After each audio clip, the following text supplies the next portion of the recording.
In this week's market update, shares break their losing streak, inflation and jobs data are the highlight of a quiet week for earnings, and oil pushes higher on supply shortages.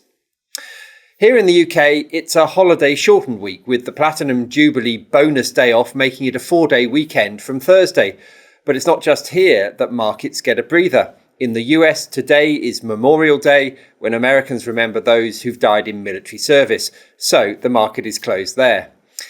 That's given the rest of the world time to catch up, with Friday's powerful market rally up 2.5% on the day, rounding out a remarkable week in which the S&P 500 added 6.6% to end a 7-week losing streak. The Nasdaq, full of the tech stocks which have borne the brunt of the recent sell-off, were up 6.8% on the week. The performance of the US market was the best since November 2020, when the advent of successful vaccines promised an eventual end to the COVID pandemic. It ended what had been the longest run of consecutive weekly losses since 2001. So, what caused the change in direction? Well, partly just the fact that markets never move in one direction for too long before having a breather. But there was a good fundamental reason too. Signs that the inflation rate may have peaked, in the US at least, have started to give investors hope that the Federal Reserve may not need to be quite so aggressive in rate tightening as they had feared. Expectations for where the main US interest rate will be by the end of the year have fallen slightly from 2.8% to 2.6%, and with that, expectations of where interest rates will end up in the current cycle, the peak looks like being around 3%. This doesn't mean that the correction is over. Shares in the US market have now fallen by roughly a fifth, from a peak of about 4,800 to the bottom just over a week ago of 3,800. At that level, the valuation multiple of the S&P 500 has fallen from roughly 23 times to 16 times earnings. That's not super cheap by historic standards, but it's also not too demanding, as long as corporate profits continue to grow. And that is the key question for investors now. The current expected rate of earnings growth is 10% both this year and next. That's a slowdown from the post-pandemic recovery, but it's still pretty healthy. If nothing changes, then it's likely that the worst of the correction is over. But it's a big if.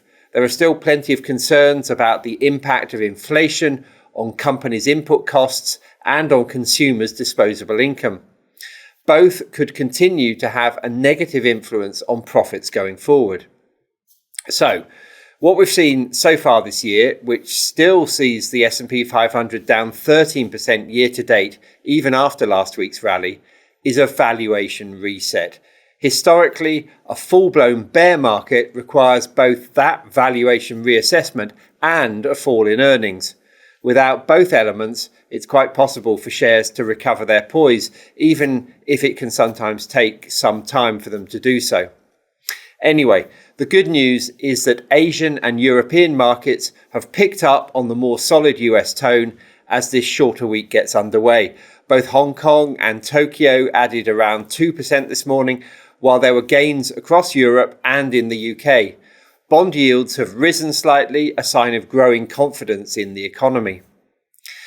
This week, we'll see how justified that is when we get to see both inflation and unemployment data for all the Eurozone economies, and the US's beige book on economic conditions.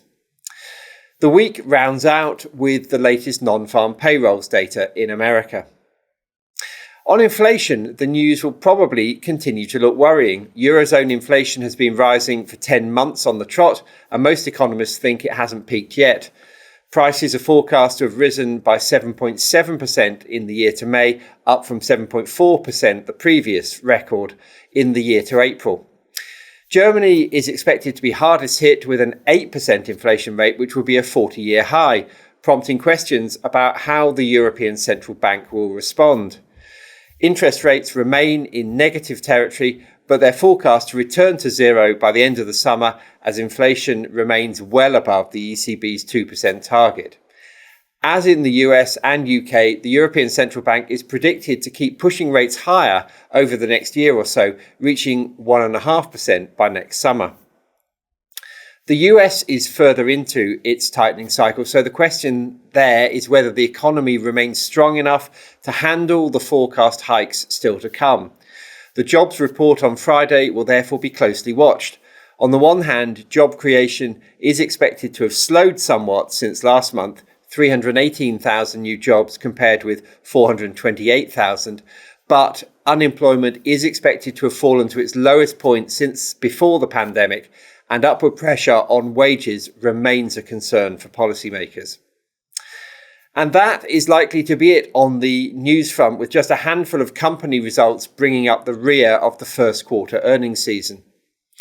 One further reason why shares are thought to have rallied in the past week has been technical factors. The big fall in equities in the year to date has meant that mixed portfolios with a need to balance their weightings of shares and bonds have been obliged to go back into the market in order to reset the mix of assets that they hold. That's partly a monthly exercise and partly quarterly, so there may be an impact in the next couple of days, but also through June as well. JP Morgan said this week that up to $56 billion worth of shares have been bought for this reason by the time the month ends this week. Corporate share buybacks have also been strong in recent weeks, and so-called insiders, bosses buying shares in their own companies, have also started to take advantage of the dip. And finally, what about other asset classes? Well, the oil price rose above $120 a barrel this morning, the highest level in 2 months, on the back of tight supplies at key delivery hubs. Lower exports of diesel from Russia have also been a factor in the sky-high price of refined products, despite the fact that the price of crude actually remains below its 2008 peak. Currencies are a factor here too. The weakness of many currencies, such as the pound against the dollar, make oil, which is priced in the US currency, more expensive in local currency terms. And finally, gold is hovering around $1,860 an ounce in the middle of its recent range as inflation fears have stabilised and as investors have instead moved to cash as equity markets have fallen.